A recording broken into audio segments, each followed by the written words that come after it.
We have a question from Rasmus from Denmark in regards to his particular bike. Hey Dave, how do I get my 2008 SV1000N to handle better? I have read a lot on the internet that some change their front fork to a GSXR 1000. I think I don't have the skills to make that rebuild. My plan was to change the springs in the front to Hyper Pro or similar and add a Kawasaki ZX10R 2004-2005 vintage rear shock.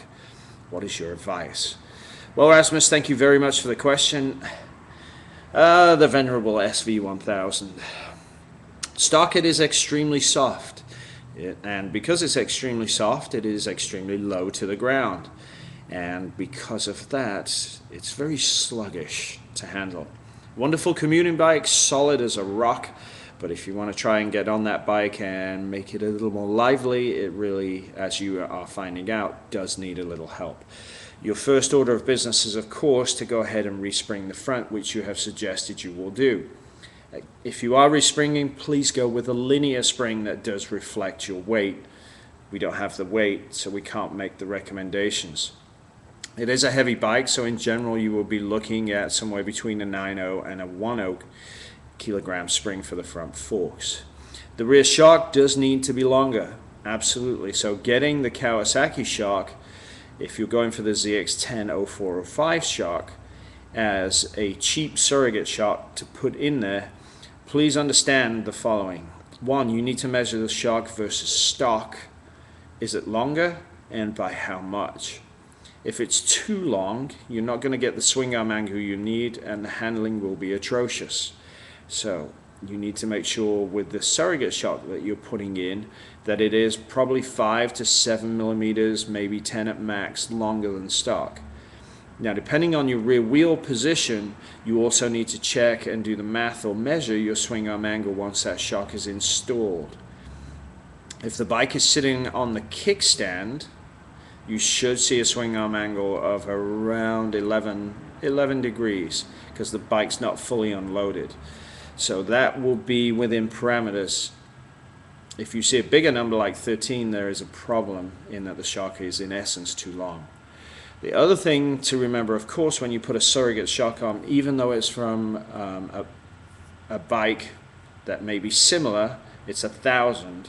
The leverage ratios that were designed for the ZX10 are very different to the leverage ratios for the SV1000.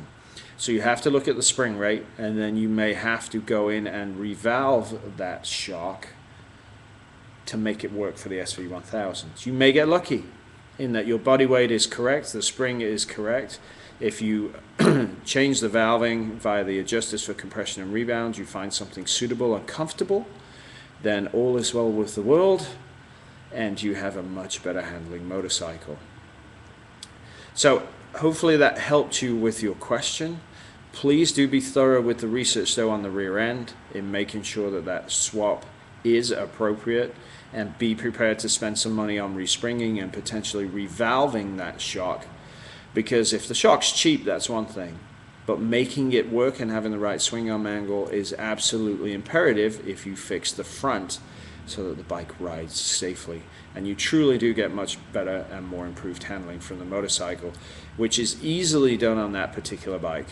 Eric Freck, that I do the track days with for the suspension schools here in California, has the same bike. We tweaked it. He likes it. It's fun. He knows there are serious downsides with that particular bike on the track, but he's willing to live with a compromise of stock suspension for a while until we go ahead and do exactly the same thing for his bike. Respring the front and go ahead and find a surrogate shock for the rear that will work. Thanks very much for your question. If you have questions for me, please send them to Dave Moss Tuning at Facebook, or alternatively, leave them here at Catalyst Reaction SBW. Thanks very much.